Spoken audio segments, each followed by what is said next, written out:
Hi everyone, welcome to Glow with Grace. I am excited to be doing a life update video. It's been a long time, I think 8 or 9 months since the last video I did, which I made just before we left on a huge trip to the US that we just got back from now.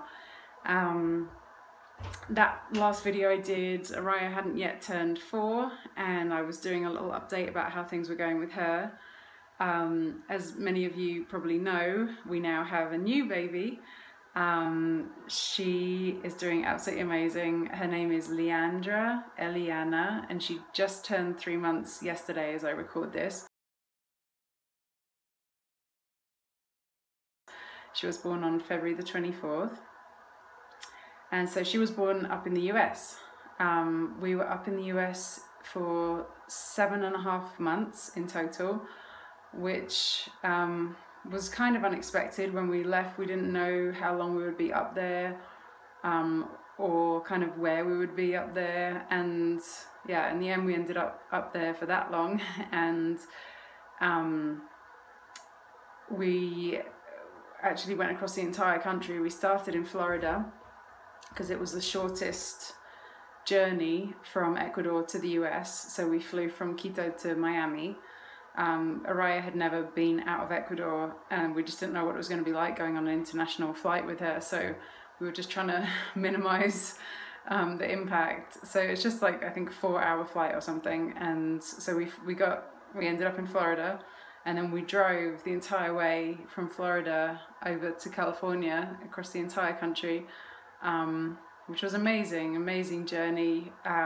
The seasons were literally changing before our eyes, as you can imagine, going from the heat of Florida through like very autumnal and wintry conditions, and then ending up over in California in the sun and the amazing farmers markets and everything.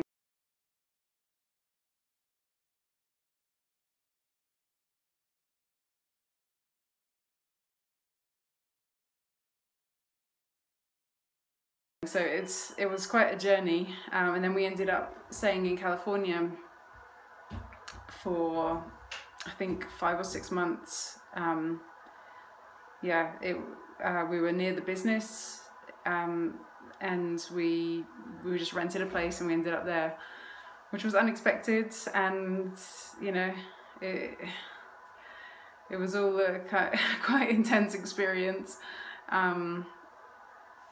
Yeah, amazing though. I had the feeling before we left that this was going to be a very significant time for Oria, and it definitely was. You know, she turned 4 and she got a new little sister, and she just had so many experiences up there in the US that wouldn't happen here in rural Ecuador, where, you know, we're based, where our home is, where we've been for, well, I was here for 5.5 years straight before we went just now on this trip to the US. So it was a big shift for all of us, a huge reality change. It's very different, you know, rural Ecuador to the US in a city, or a bunch of cities actually.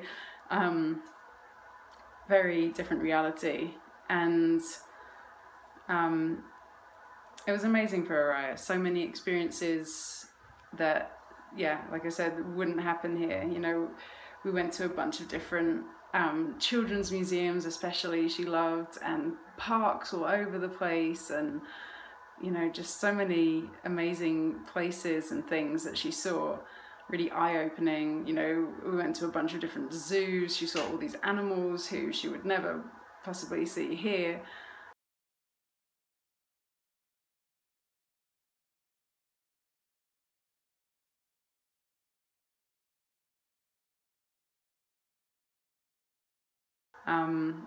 And I feel like she really grew up a lot, you know, again, from just time and turning 4 and having now a little sister and everything. Yeah, I think it was definitely a very significant time for her. So yeah, now we have a new baby. She's doing amazing. She's asleep over there and Oria's playing in the next room, so I kind of thought I would grab this opportunity to do a little update. Her name is Leandra Eliana, and she's just doing wonderfully. She's so sweet, and she just brings so much joy to our lives, you know, with all of her, she has like these little cooing noises and gurgling noises that she makes, and she's so smiley and laughing all the time. She's just really sweet, a very peaceful, content baby. And, you know, people always say it's easier with subsequent children after the first child. And I feel like I really get that, you know, it's like she just kind of slots in with everything that we're already doing. And I also find it so fascinating because it's like, I feel like she has exposure to so much stuff that a first child probably wouldn't. And I feel like I can kind of see the accelerated kind of learning and growth pattern from that. For an example, I read always a bunch of books with Oria before she goes to sleep at night. And recently the baby has started to pull off from nursing and instead just look at the pages of the books. As I'm turning the pages, she's just like looking at all the pictures. And then she waits until we're done with all the books, and then she nurses to sleep. And it's so amazing. Like, she's just totally, you know, just sponging everything up. And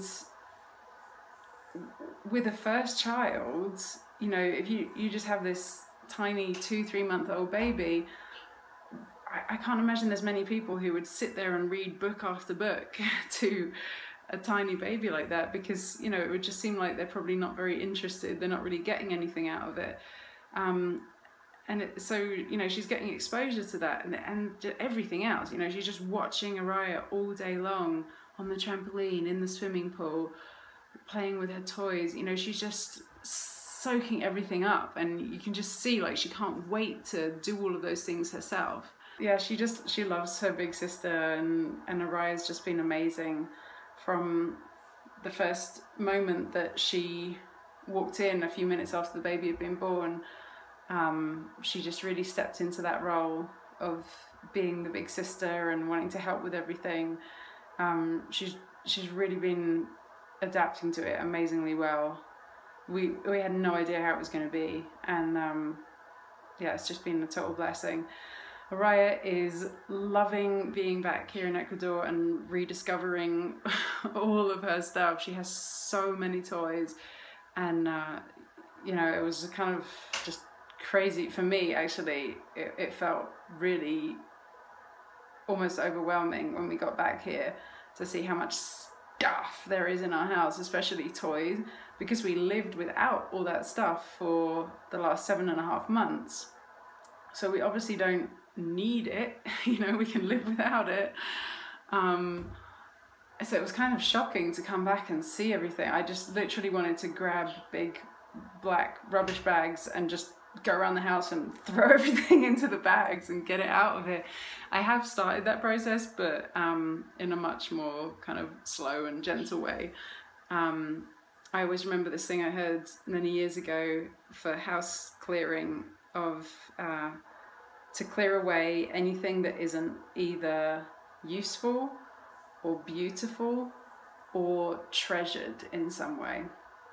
So I just kind of constantly have that in my head as I'm going around the house and just seeing all these random things everywhere and adding them into a black bag. But yeah, Oria is just so delighted to be back here. She talks about how there's so much more space, you know, again, because we live in a rural place here. She's just, and she doesn't like wearing clothes, so, you know, she just kind of has all this space and freedom here to just kind of run around and not wear any clothes and no one cares, you know. And then she has a swimming pool and the trampoline and all the animals and all of her old toys to rediscover. She's just super happy with all of that. So it seems like we're back here now for at least a couple of months. we have our next retreat coming up in 3 weeks. It starts, so we have a bunch of stuff to do to get that ready, and then the retreat itself, and then we wind it down afterwards. So it's a lot of work, that whole thing. And then yeah, we'll probably stick around here for a little bit longer, and then the idea is to go back up to the US. So yeah, there's an energy of kind of coming and going between the two places, which I think is great. You know, it's such a blessing and such an opportunity, and I feel like for the children there is so much more opportunity in the US for them in terms of, you know, following their interests, whatever they might turn out to be, and different experiences and things like that. Here it's a very peaceful, kind of quiet, slow, gentle reality most of the time, except for the retreat. So it feels like there's a big contrast between the two different realities that we can experience between the two places, and it feels like it's going to be fun to kind of come and go between the two places and explore that. The journey back here from the US with both children was amazing. It was totally fine, no issue. The baby slept almost the entire time. You know, she was just on me, lap infant, on the airplanes. People were commenting on how just quiet and just easygoing they were. You know, the whole thing was just fine. So that was a total blessing, you know, to think if we're going to be kind of going backwards and forwards, you know, that trip at least went well, so hopefully it bodes well for the future. If you didn't hear anything about the baby's birth yet, we did talk a little bit about it in one of the hangouts that Matt does on Tuesday evenings. Just a little recap. Yeah, she was born on February the 24th, and everything was just very easy flowing. She was born in 20-something minutes, and she was just born at home in the bath, unassisted. You know, just went well. Everything kind of went as well as I guess you could hope anything to go in a birth. Yeah, and we had some issues with nursing to begin with for the first kind of 24, 48 hours. She just wouldn't latch. It was really challenging. I had a lactation consultant come over and help me. She was amazing. And between her and a craniosacral therapist, we managed to get everything flowing. And now the baby just nurses amazingly well, you know, just always interested in nursing. There are ways that the baby definitely reminds me of Oria as a baby. Those of you who know about Dunstan baby language, that amazing system where you can kind of listen to the sounds that a newborn makes and work out what it is that they want. If you don't know about that, then you might want to look it up. It's very interesting. Dunstan baby language, D-U-N-S-T-A-N. So with that system, the assumption is that if a baby says the sound ne, they are wanting to feed, they're hungry. And this is all based on the reflexes from the baby's body, so it's like neh, like their sucking reflexes coming into play. So with Oria, she definitely always was saying neh, neh, neh, and Mr. Monarch used to actually call her the neister, and now with this one, there's definitely a similar pattern. She's always neh, neh. And she kind of looks like Oria in some way, although I think now that Oria has Mr. Monarch's eyes, and I think the baby has my eyes. Don't know yet. I mean, she's only 3 months, so maybe her eyes are going to change, but Oria has green eyes and these incredible thick dark lashes from Mr. Monarch, and I think the baby has possibly my colour eyes, blue, and finer lashes. She was born with a lot of hair. It was amazing. I mean, for a Caucasian baby, and compared to Oria had like almost no hair at all, and she had like full head of hair, and it looks like my hair possibly, but then I guess baby's hairs, their hair often falls out, so who knows. As for me, I'm really happy to be back in Ecuador. Aside from that initial shock of there's so much stuff in our house, yeah, it just feels really nice to be back, see all the animals, and you know, feel the clean air and clean water and amazing food and sense of freedom that it's just different to what we were experiencing in the US. So yeah, again, the contrast feels very interesting and enriching. So I hope to do videos more often than every 8 or 9 months. We'll see what happens. For now, thanks for watching and take care. Ciao.